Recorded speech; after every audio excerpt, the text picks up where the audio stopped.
fenona no nandraisantsika dia fahasoavana anampy fahasoavana. Jaona toko voalohany 5:40. Fotoana mamy andraisanao fampianarana ary anarahanao vavaka délivrance ihany koa eto amin'izao fandarana izao. Iarahanao amin'ny lelan'Andriamanitra apôstôly Matthieu. Tsy mahazo resy ianao.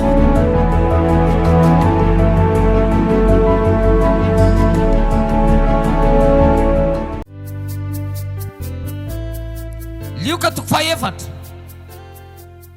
Toko fahaefatra amby 20:17 amin'ny anaran'i Jesosy. Nitsanganan Jesosy tamin'ny maty sy nesehony tamin'ny mpianany ary niakarany ho any an-danitra. Teneno afangamba miseho aminao fomba tsy takatry ny saina izy. Teneno ihany izy aloha. Afaka miseho aminao fomba tsy takatry ny saina izy. Tomokely izy fa ohatrany tsy manana fanantenana mihitsy ny sasany. Ianao le resako dia lazao izy. Afaka miseho aminao fomba tsy takatry ny saina ny Tompo ah. Ao rahalahy mba resaovany any amin'ilay vomanga masaka rindra izy saina resao izy.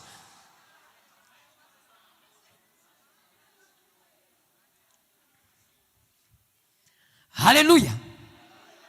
Afaka miseho aminao amin'ny fomba tsy takatry ny saina ny Tompo. Amen. 19:10. Ary indreo nisy roalahy tamin'ny reny nandeha tamin'izany andro izany akany amin'ny vohitra atao hoe Emaosy. Tokony hoe 10 stadio raha any Jerosalema. Dia niresaka ny amin'izay zavatra rehetra nanjoy izy. Ary raha mbola niresaka sy niarany saina izy dia nanatona Jesosy. Naninona Jesosy? Manina hoe azafady? Teneno hoe anatony eto akaiky tsika amin'ny raha vavy na tsika amin'ny raha lahy ihany koa ny Tompo. Amen. Teneno ihany izy anatony eto akaiky tsika eto ihany koa ny Tompo. Amen na ve? Ataovy amen ny olona tena anatona an Jesosy.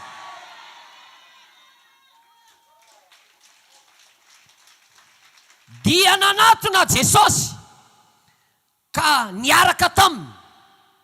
Nefa ny mason'ireo no azonina mba tsy afantatra, tsy afantarany azy. Teneno namanao, engane mba tsy ohatry zany kosa le zavatra hitranga.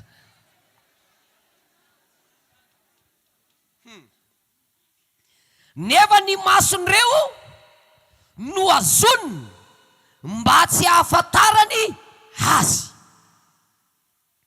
Aroa izy taminy, ahoana izao teny resanareo ety am-pandehanana izao? Dia nijanona ireo sady nalahelo tare.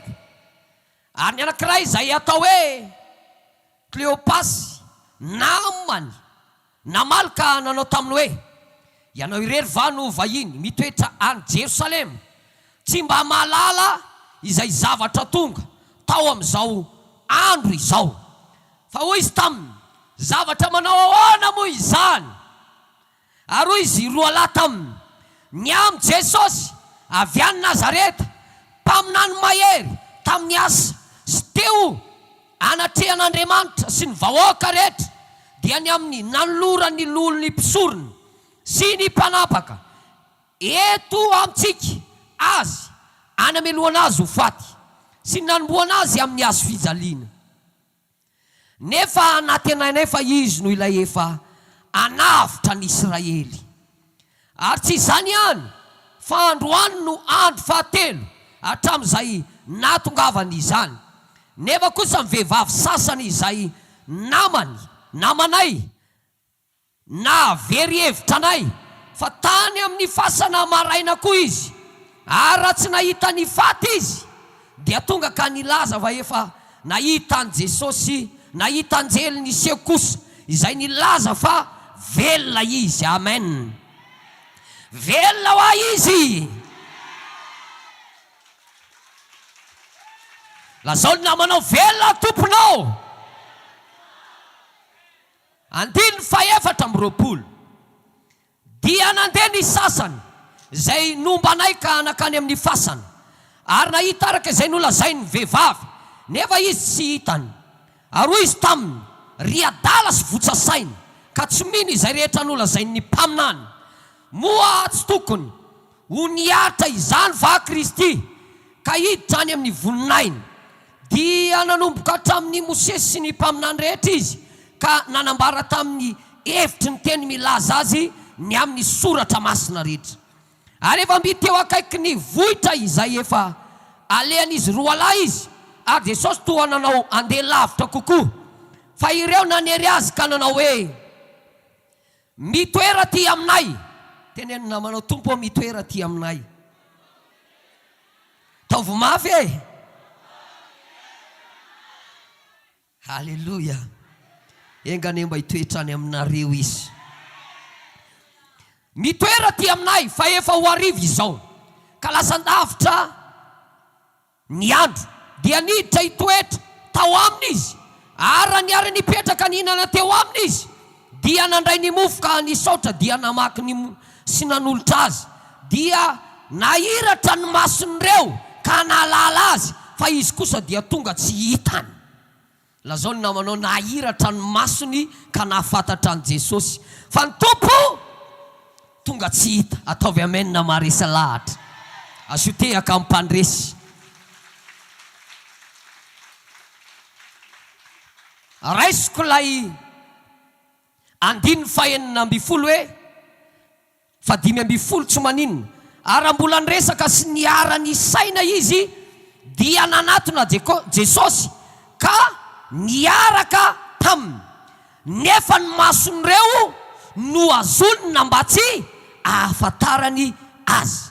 Sy lay 9:30 dia nahiratra ny mason'ireo ka nahalala azy, fa izy kosa dia tonga tsy hitany.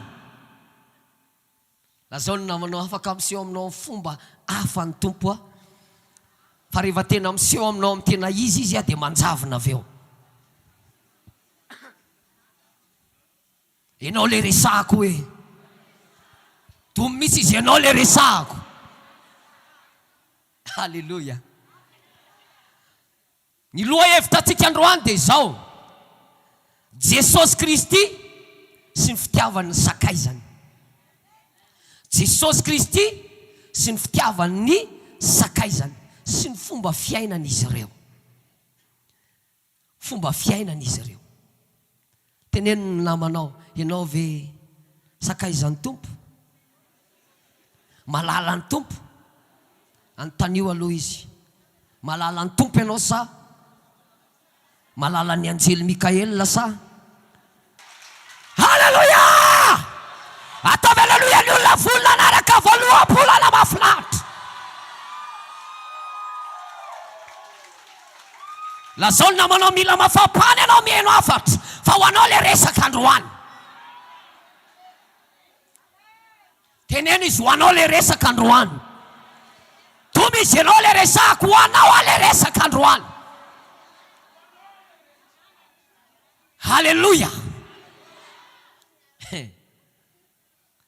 Fantaniana mipetraka dia ity: fa maninona Jesosy amin'ny olona anankiray tena tia azy, manafy ny endrika foana rehefa miresaka.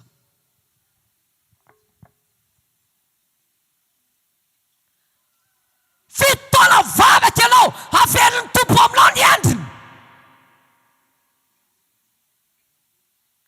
10 taona fa mangorakoraka ty foko maheno eto ny Tompo, fa tsy eta.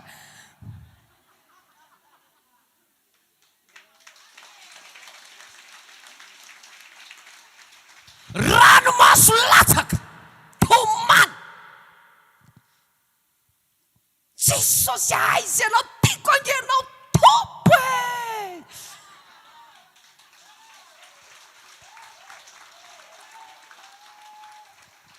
Fa tsy mety miseho izy. Nefa ianao tena tia azy. Tian'ny Tompo mihitsy mahita olona anankiray tena tia azy. Ohatrany hoe anaovany fangalam-pery. zay mifilaza azy ohatrany anaovany akinafina mihitsy hoe io le olona dia izy eo hita fibedibediky ny vavany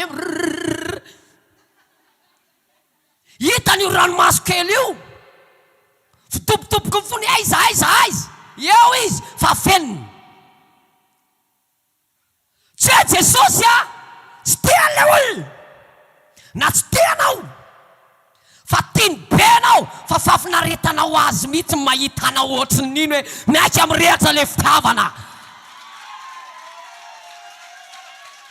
Halleluja! Nisy olona roalahy mpianatry ny Tompo tao aoriana nitsanganan Jesosy tamin'ny maty. Nandeha ho any Amosy moa izy teo. Andeha ho any Amosy 12 kilometra miala ny Jerosalema andeha tongotra satria tsy hita tao amin'ny fasana ny faton'ny Tompo. Ndeha hikariko any Tompo 12 kilometra miala Jerosalema sao dia any izy. Reo mpianatra roalahy reo sady feno alahelo izy mirahalahy satria maninona ny Tompo tsy hita lay tiany. Very hevitra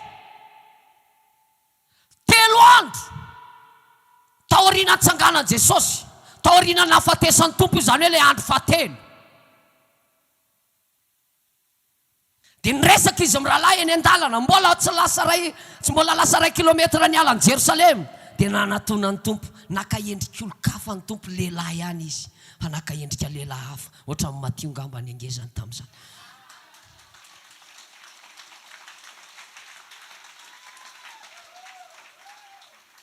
Halleluja! Dia nanatonareo mpianatra roalahy reo izay inona moa ny fampiresanareo sy mampady hevitra anareo mirahalahy eo. Dia niteny ny anankiray sady nalahelo ianao rery angamy vahiny jereo tsara ny Tompo io va ahoana filazan'izy mirahalahy azy vahiny tsy mahafantatra ny zavatra ny seho ve ianao dia Jerosalema dia ny amin'inona moa zany i Tompo lay resahany ihany io mampiresaka azy io. Dia neny namanao mety aminao ampiresahan Jesosy na tsy fantatrao aza izy. Raha izy ty ny Tompo lay nampiarina zavatra rehetra naka endrika lehilahy mety tovitovy amina angambany.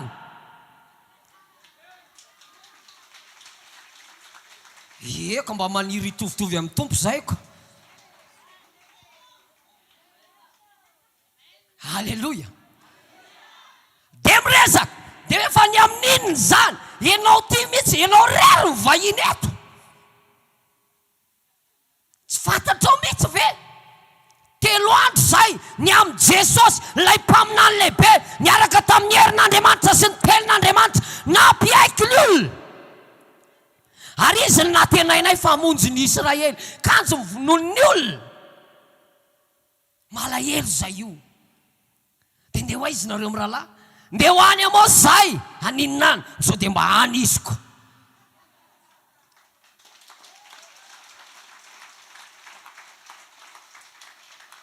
Eny an-dalana miresaka retsy amin'io miaraka amin'ny alahelo sy ny fony tena midobodoboka mihitsy hoe dia aiza ny Tompo ety tsy taitra akory mampiresaka.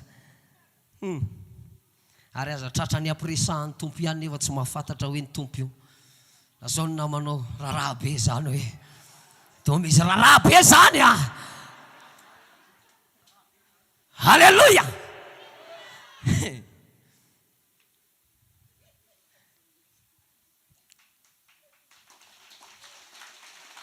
Tsy tohizako le toriteny raha tsy mitehaka ianao an'ny Tompo.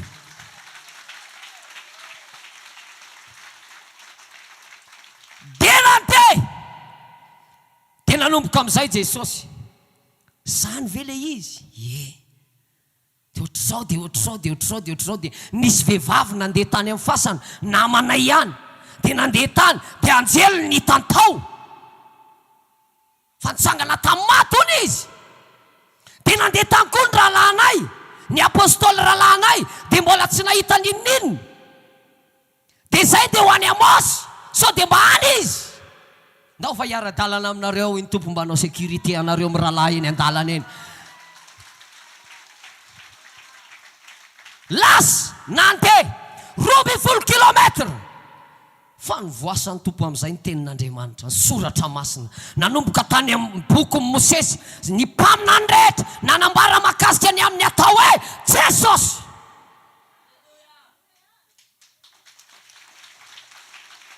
Nitoriny ny teny, tonga any an-tanàna. Eny an-dalana moa miresaka na ny kilometra andehanana tsy tadiditsy nefa lasa lavitra angentsika izany. Tonga teo amin'ilay vohitra, hariva ny andro. Dia ozy izy mirahalahy, tonga izay. Dia ozy ny tompo, za mbola andeha lavitra. Tompo io, le tadiavana, naka endrik'olona. Dia izy mirahalahy, andao hivahiny ato aminay aloha, fa lavitra loatra efa maizina ny andro. Fa raha pitsy ianao mandeha. Mitoera ty aminay, teneniny namanao, Jesosy ao mitoera ty aminay hoe. Ataovy mafy ndray, Jesosy ao mitoera ny an-tranoko. Ataovy mafy, Jesosy ao mitoera ato anaty foko. Dia lazao, tiako foana ianao na dia miafina aza ho ah.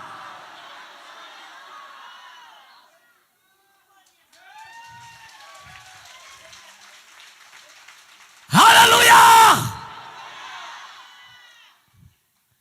Ny fiainan'ny tompo sy ny olon-tiny hafa kely mihitsy.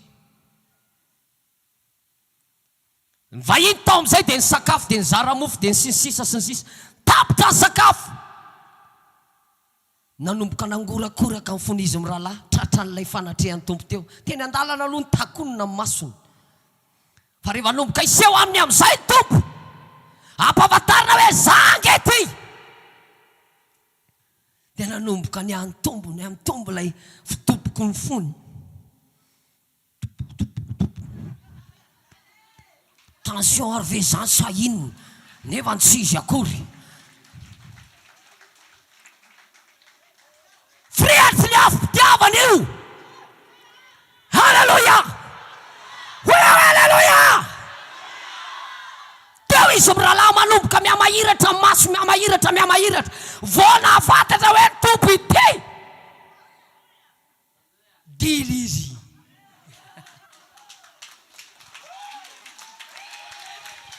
Lazao namana hoe vao nahafantatra hoe ny tompo ity. Dia ny anankiray miteny hoe dila izy. Lasa izy. Zay ndika zaho fa tsy fantatrareo. Tsoky izy, tonga izy dia nanjavona. Vao fantatra fotsiny hoe tompo io, dia ahoana? Dila izy. Tenenina manao dila koa izy da manahirana avao. Ny tompo hita, le tadiavina mihitsy io, na memofo, ny toroteny, na mpianatra, lay mahafatifaty kely, tena hoe tiana. Le nandehanana 12 kilometra. 12 kilometra zao nandehanana niaraka taminy fa tsy mahafantatra izy ty.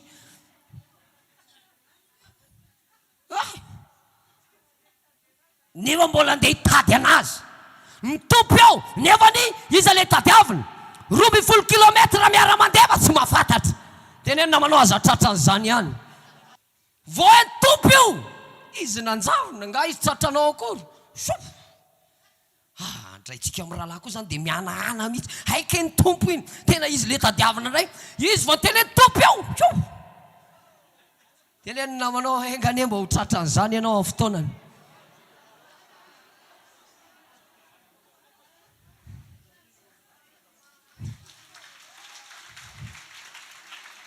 Halleluja! Jesosy maninona manao an'izany? Amina olona anankiray, tsy ny olona rehetra ataony an'io eto zany ahafantaranao hoe tena sakaizan'ny tompo ianao. Na tsy sakaizany. Fa tena sakaizan'ny tompo, tiany manao akinafina amin'io sakaizany io. fomba fiasa mihitsy zany. Anaovany akinafinafina kely. Ohatran'ny olona mifankaty misangisangy. Dia mitsoka ilay anankiray, dia tsy azo ilay iray. Eto ary raha hitanao.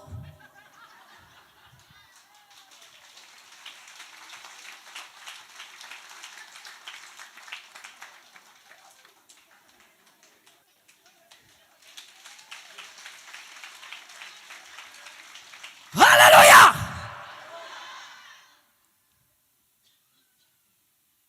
Matoa Tompo manao olona ohatr' izany. Tena tiany olona io. Tena marina zany lazaiko anao zany. Tena tiany olona io. Jereo Petera sy mpianatra eny ambony ranomasina amin'ny alina be. Jesosy hoe tonga dia nanjelanjelatra be izy dia io izy ambony ranomasina io. Ary ny Tompo ity fa hola fijeriny leralahy azy matotoy iry. Tiany mihitsy manao akinafinafina io amin'ny olo tiany.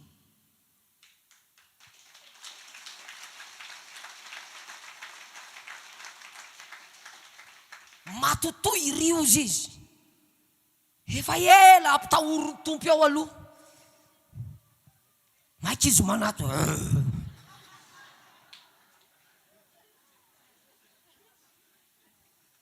Efa ela ny ela mahita le fidobodoboky mifony izy firy miralahy. Sasany efa miakatra hatramin'ny tension mihitsy. Matsika ozy izy Jakob. Dia ozy matio zany dia ilefa koa.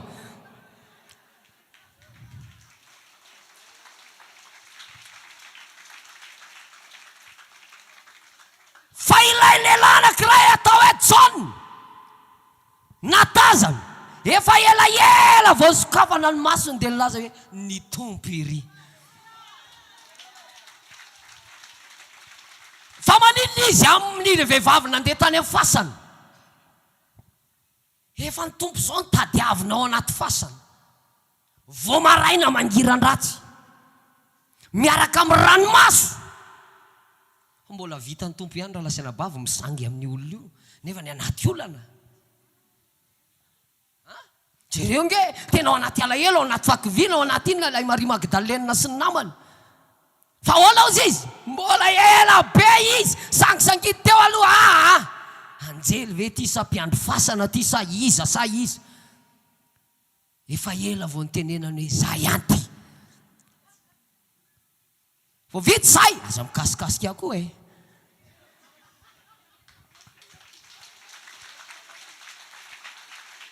Ny olona efa tery. Ny olona efa adala pity. Izy mbola milaza kasikasiana koa za.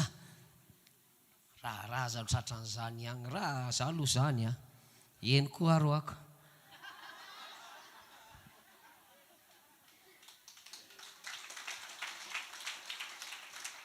Halleluja. Tsy haiko hoe maninona nataon'ny Tompo an'izany. Tsy ny olona rehetra fa olona voafidifidy ihany. Za mampahery anao hoe raha tratran'izany ianao le tena tiany Jesosy. Ianao le tena tiany Jesosy hoa. Halleluja. Tiany mihitsy misangisangy aminao.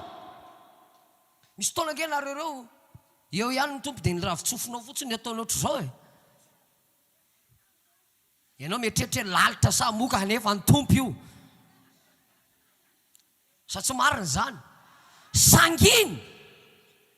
Mahafinaritra azy. Fa ny amin'ny farany isehony sady mivamy problème.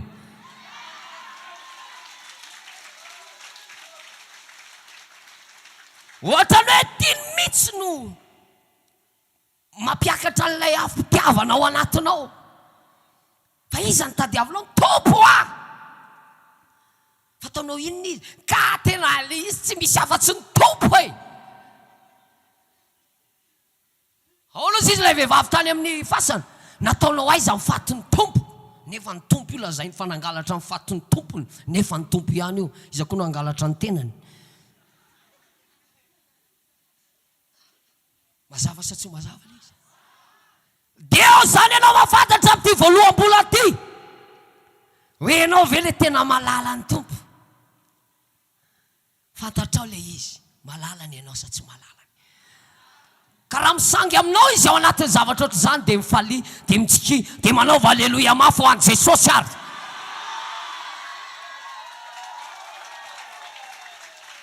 Halleluja! Ianao zany le voafidy, ianao zany le olona miavaka, ary tena ao am-polon'ny tompo lalina ny fitiavany anao.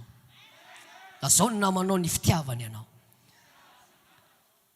Ohatrany hoe raha jereko tena ohatrany hoe ny tompo zany tena mahafinaritra miara-miaina aminy ary engany mba tonga malala ny tompo daholo tsika rehetrarehetra fa tsy mba olona ray ihany.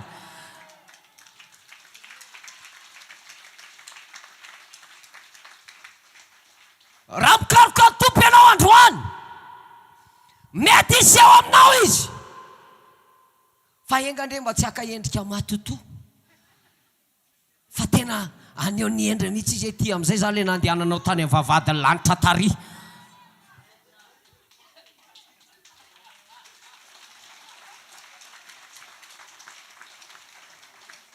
Toy izy le tehaka ho an'i Jesosy.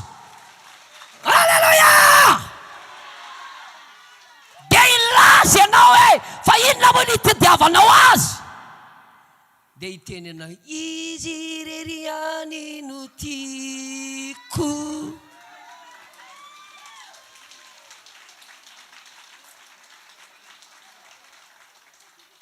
Dia hiteny anao, ry ajalo ao, mba teneny moa ny tompo hoe. Dia laza ny tompo hoe, sady amaly ny hafa zao amin'ity voaloham-bolana ity hoe, ity aho ry havako ampakariko, lay malalako, lay sakaizako, lay tiako, fa halany olana ny voany amin'ny alalan'i Jesosy. Halleluja! Hoia hoe halleluja! Moa misy olona afaka hiantso a Jesosy sy hijery azy, ary iona amin'ny sitady azy veto androany. Raha ianao le olona manao vamenina maresy lahatra,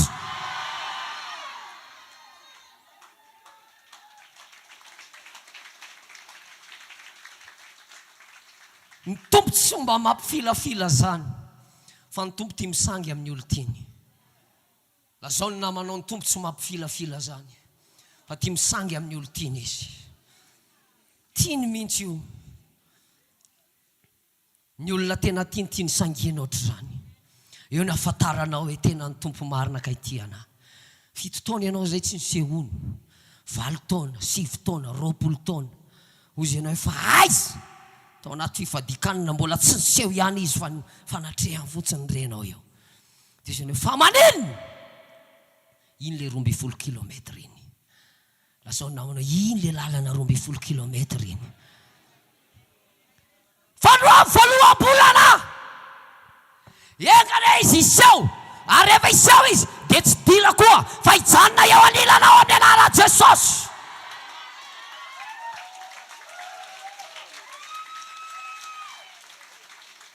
Anatona rehefa niseho tamin'ny apôstôly izy teo amin'ny ranomasina,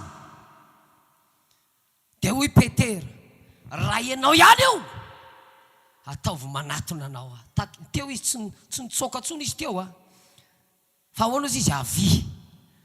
Dia avy eo izy mianaka niara-niditra tao amin'ny sambo kely.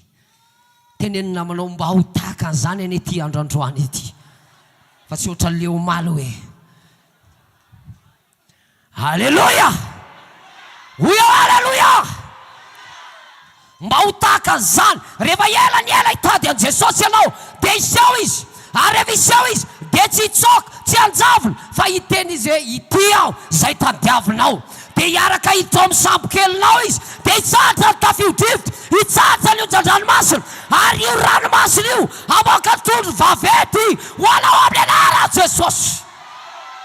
Le onjan-drano nampatahotra, le tafio-drivotra nampatahotra. Jesosy miseho mbola maka endrika matoto. Fa rehefa fantatra hoe ny tompo io, dia nanatony, nampanatony azy Petera, engane mba ianao zany. ozy sasaka zay vehivavika ina ndrarahinao an'izany fa engane mba ianao fotsiny zany.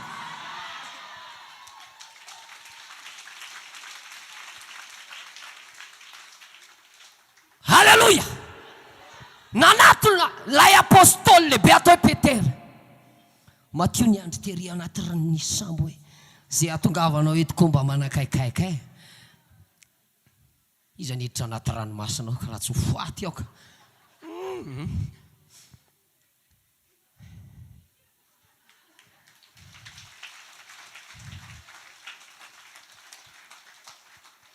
Nanatona lay apôstôly lehibe dia nandroso izy ny tompo avy. Rehefa fantatra fa ny tompo dia hozy izy hoe avy, ataovy manatona anao a. Androany ianao ahita azy andendeha eo. Ahita azy andendeha eo dia ianao mihitsy misambotra azy hoe tompo ity, satria tompo te hiseho aminao amin'izay fa ela zay kilalao nataonareo zay. Niafinafina taminao izy. Fa androany hiseho aminao tahaka isehony amin'izay dia fantatra hoe tena tompo ity. Dia enoy amin'izay ary amaranako azy. Rehefa hoe ny tompo io nanatony Petera, sambo kely mbola ao anaty tafio-drivotra, ny sambo kely mbola ao anatin'ny onjan-drano, ny rivotra mbola mamely mafy ilay sambo kely. Fa zao rehefa tsy nanjavona ny tompo fa niditra tao amin'ilay sambo kely dia voalohany indrindra nitsahatra ny atao hoe tafio-drivotra. Faharoa nijanona ny onjan-drano. Fatelo io ranomasina natahorana io ihany, io le toerana fanjonoana. Teo ihany koa ny voany atao hoe azan-drano vaventy. Amoaka azan-drano ane ny fiainanao, ho tahina ane fiainanao, satria Jesosy etadiavinao tsy anjavona intsony fa ho ao aminareo izy.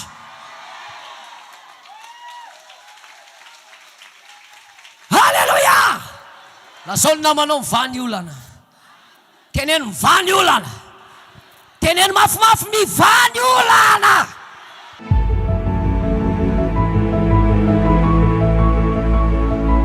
Fa tamin'ny fahafenona no nandraisantsika dia fahasoavana anampy fahasoavana. Zao no natoko voalohany 9:40. Fotoana mamy andraisanao fampianarana ary anarahanao vavaka délivrance ihany koa eto amin'izao fandarana izao. Iarahanao amin'ny lelan'Andriamanitra apôstôly Matio. Tsy mahazo resy ianao.